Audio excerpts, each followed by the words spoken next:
Shalom, Wintonberry friends. I'm going to be a little mobile today as I'm out here in the backyard at my house and raking leaves. Okay. You're thinking, wait a minute, Bob, it's summer and you should rake leaves in the fall.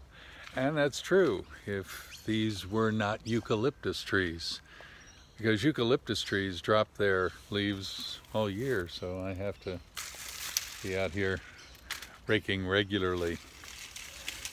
You know what I'm thinking about today is not gardening, although that happens, but maintenance. Anything that really matters has to be maintained, whether it's the garden or it's the laundry or it's the leaves or our life with God.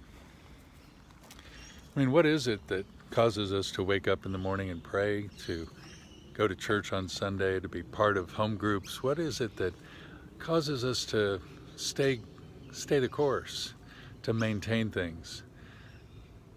I guess it's a commitment that's deep in our hearts, and so we maintain, we do the regular stuff because that's what we do. Yeshua said, if you continue in my word, you're disciples of mine, and you'll know the truth, and the truth will set you free. He said that he was the vine, his Father was the vine dresser, and if we abide in him, we'd bear much fruit. Well, that's what I want to do. Hupomeno, this idea of remaining, sticking it out, abiding, maintaining. Our relationship with one another, our relationship with God, prayer, consistency. I want to maintain today. Somebody's building a house over there.